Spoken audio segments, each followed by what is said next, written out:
Greetings friends! David Marks here with another tutorial on editing for HDR monitors using Lightroom Classic. A couple of warnings before we get started. First, high dynamic range in this context refers to the capabilities of modern computer or smartphone screens, not the over-processed look of yesteryear. Second, since this lesson is all about the capabilities of a modern monitor, you will not be able to fully enjoy this video if you're using an older display or the wrong web browser. Please watch this tutorial on your newest screen or on a recent smartphone using the Google Chrome web browser. Finally, this type of editing is not for beginners. This is advanced stuff, and I'm going to assume throughout this video that you already possess strong Lightroom image enhancement skills. With those warnings out of the way, let's take a closer look at this side-by-side SDR versus HDR comparison. The version on the left is the best that I can do for this photograph within the limited range of tones that an old SDR monitor can display. The version on the right, on the other hand, is the same raw file, but it's been optimized for a modern XDR screen. Well, now that you've seen the finished product, let me reset this image and let's dig in to this new workflow. The first step in editing for HDR display is pretty obvious. The first thing that we need to do is to click here to unlock expanded dynamic range editing. As soon as you tap this button, the image that you see on the screen should change, and Lightroom's histogram will look very different. In HDR mode, the left part of the histogram contains the entire SDR range of tones, but now the x-axis extends far beyond that limited range. These gray vertical lines to the right of the SDR limit, these indicate the range of tones that are available above the SDR white point. This area, for example, represents tones that are up to one stop above the old SDR max. And this segment represents tones that are up to two stops above SDR white, and so on. By default, Lightroom charges into HDR editing mode at full throttle, with up to 4 stops of additional brightness. So my next move is to bring the HDR limits down to something more reasonable. Trust me, 2 stops of additional tonal range is a lot, and even with this limit in place, it's easy to get carried away. Once your initial instinct to push everything to an extreme wears off, there are guardrails that you can employ to prevent you from making your images into an overexposed mess. The first, and hopefully most familiar feature for you, is the Alt-click trick. If you hold down the Alt key on a PC or the Alt-Option key on a Mac while you click and drag the white slider, then a colored overlay will appear. In HDR editing mode, this overlay is a little different than what we're used to seeing in SDR mode.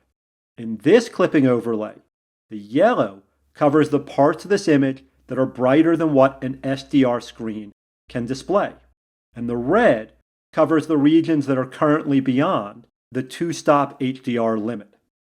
My goal when moving any of these sliders is to place as much detail as I can within the usable range of tones. So I'll adjust all of these sliders until those red spots disappear.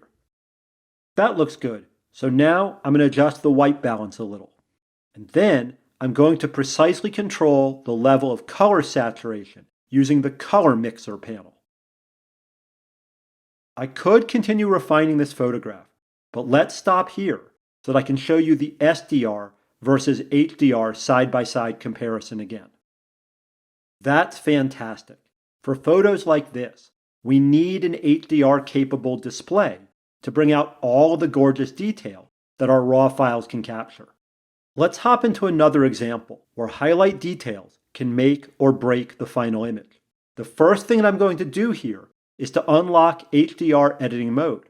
But rather than clicking on the HDR button up there in the basic panel, I'm going to use its keyboard shortcut. The shortcut is Shift and the letter H. Shift H turns on HDR editing. Next, I'm going to bring the HDR limit down to 2 stops again. And now I'm going to choose a profile that adds a little less contrast into this scene. Profile selection is not a universal step, but I often find it helpful to start with a flat or neutral profile when I'm working on HDR color images.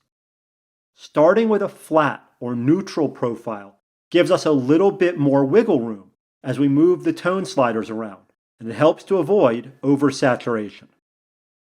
At this point, I'm going to adjust all of the tone controls again while holding down the Alt key to capitalize on that live clipping indicator overlay trick.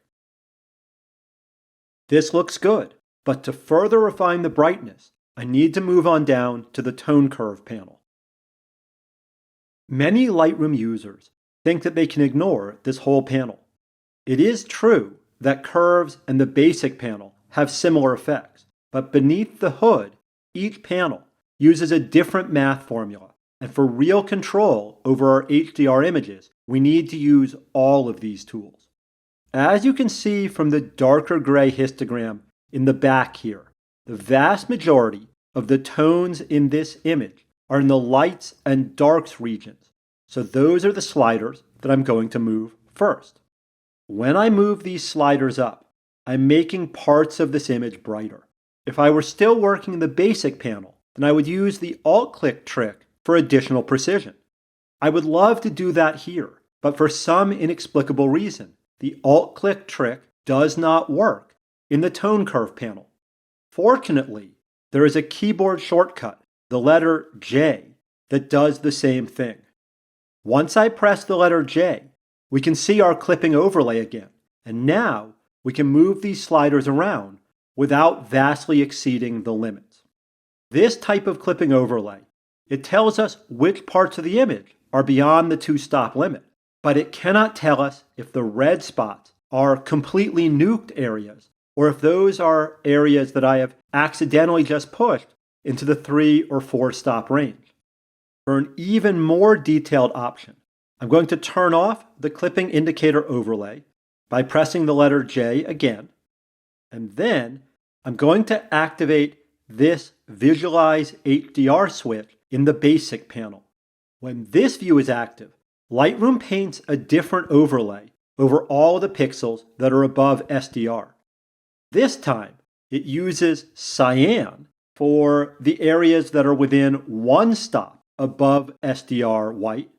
It paints blue over all of the pixels that are 2 stops above the SDR range, magenta for all of the 3-stop pixels, and purple for the stuff that is at 4 stops and beyond.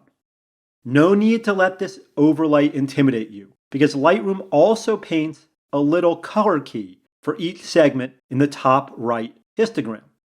Think this through with me. Since I've set a 2-stop HDR limit, the parts of this image that are covered by the cyan color are fine because they're within 1 stop of SDR white. The areas that are marked in blue are okay too, because those pixels also fit within my HDR acceptable range. But the parts of this image that are marked with magenta or purple overlays are beyond the limit. So, to solve this problem, I'm going to go to the highlight slider in the tone curve and bring it down. And for additional refinement, I'm going to drag this triangle here, the bright splits control, around. Most people miss this feature, but by using the splits controls, I can further refine which tones are or are not considered a highlight on this curve. Let me turn the Visualize HDR overlay off, and now I'll bring the shadow slider down to put a little more contrast back in there, and I'll adjust its splits too if needed. That was worth the effort, and the additional brightness and contrast adds a nice little kick. To finish things off, I'm going to drop down to the color mixer panel for precise color control. I like to start with the luminance controls in here, and generally I will lower the luminance values for the colors that I want to emphasize the most. I'll repeat these changes using the saturation controls, but with saturation I will dial in a positive setting to add more emphasis. Let me split my screen again so that you can see this HDR image side by side with an SDR version that I made before I started recording this tutorial. Wow, Our HDR version has so much more detail and impact. The bright yellow and oranges in the clouds just draw your eyes in, and the whole image feels more realistic and far more three-dimensional. Well, there you go. What I hope you have seen is that Lightroom's new HDR editing mode is incredible. If we're careful when using this mode, then we can open up the editing headroom that we need to make high contrast nature and travel scenes leap off the screen. I hope that you found this video helpful. If you learned something today, then please leave us a like or a comment down below. And don't forget to subscribe to this channel. Thanks for watching, and I'll see you in our next tutorial.